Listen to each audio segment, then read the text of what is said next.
My Crankie, Ida's Great Adventure, a true story. Ida Red was a hound dog, a treeing Walker Coonhound to be exact, often mistaken for a really big beagle. Treeing Walker Coonhounds are known for running far and fast with great endurance and courage, and for their climbing ability. She lived with her best friend Faye, a furry black dog who kept her good company. They lived with Jamie and Betsy in the rainy Pacific Northwest. And one day, they moved down to the high desert of Santa Fe, New Mexico for Jamie's work. It was really different there. It was dry and dusty. There were things like tumbleweeds everywhere. There were roadrunners. But they were happy to be together. But after a few months, Jamie and Betsy had to go visit Jamie's family for Thanksgiving, so they left Faye and Ida at Dusty Dog Ranch. They had stayed at a similar place in the Northwest, and so it seemed like a good idea at the time. But there was a dog there that was picking on Ida, and he wasn't very nice, and she couldn't get him to stop. And so the only thing she felt she could do was to get away. So she climbed over the wall, leaving Faye behind. And she ran out into the big high desert with cholla and prickly pear cactus and other sharp things. Run, Ida, run.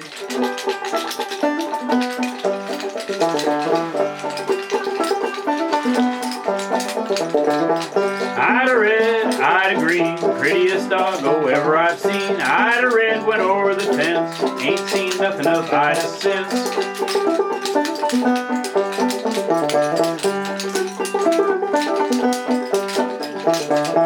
Down the road a mile and a half, that little dog looked back and laughed. Ida Red, where will you go? Ida Red, I do not know. And she ran until the sun started going down. And she found a stock tank that she could drink out of. So she drank and she drank. And then she found a culvert, which is a big steel pipe going under a dirt road. And she went in there to spend the night.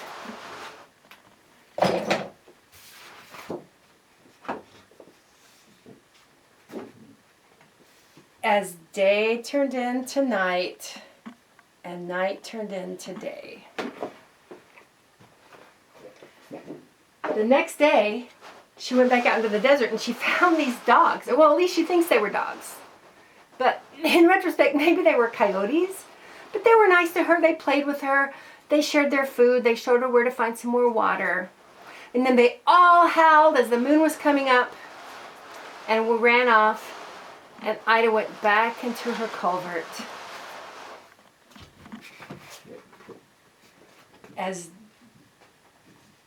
day turned into night, and night turned into day. The next day, Ida went back into the desert, and she found this big lone pine tree. And up at the top of the pine tree was a raven.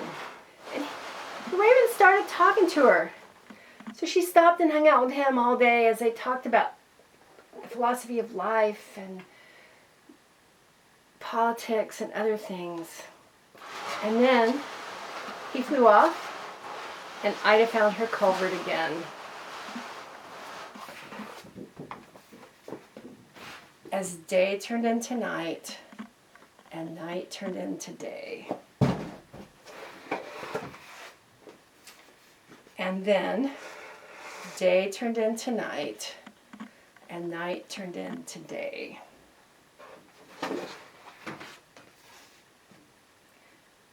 And day turned into night, and night turned into day. And day turned into night, and night turned into day. Now, I know there were other adventures during that time, but that is for another story. After the sixth night, Ida woke up lonely and sad, missing Faye and her family. She wondered what to do. It was colder than it had been. It felt like it was maybe going to snow. Suddenly, a noise came up from behind her as she went out into the desert. And it was a monster truck. And a man jumped out and he grabbed her and he threw her in the back of the truck and tied her by the collar to the truck and started driving off. But Ida figured out how to slip out of her collar and jump out of the back of the truck, and she escaped. Good Ida. And she started running again. But it did not get any easier after that, because a big loud dirt bike came running up behind her and started chasing her, and she didn't know what she was going to do. She was running and running and running, and she was getting tired. And she was just starting to worry that she wasn't going to be able to escape, and suddenly she was lifted up in the air in a golden glow, softly and gently. She didn't know what was going on, and before she knew it, she was brought aboard this strange-shaped airship with a tall being aboard. But he exuded kindness, and she wasn't afraid. And he gave her food, and he gave her water. And they talked for a while. And then they decided to go for a ride in the airship and see if they could find Faye. So they flew out over the desert until they found Faye back at Dusty Dog Ranch, who was sad and lonely and missing Ida. And Ida's going, I want to get back, but I don't know how. And they said, we'll help you. So they took her back to a safe place to let her out. And before they did, they gave her really good directions. And Ida barked her thanks as they flew away, and she ran back out into the desert. Run, Ida, run.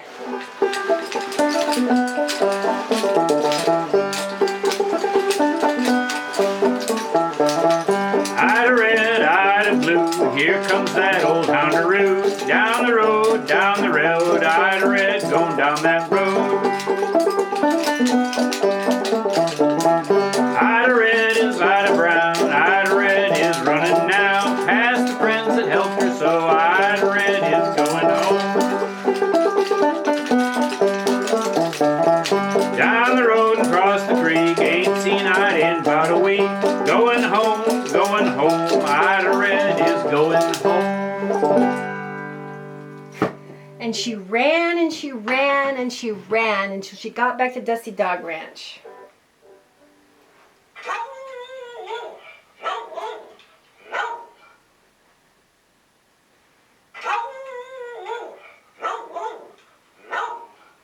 And she barked until they let her back in to be with Faye, and just in time for a turkey dinner, since it was Thanksgiving after all.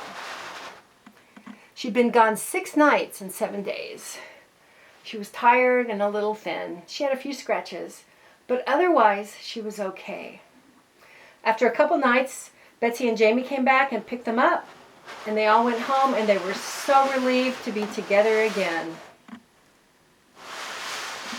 And that's the truth, according to the bona fide Santa Fe doggy psychic. This has been a Yin Yang production from Wigglebutt and Houndaroo Studios. Thank you very much for watching.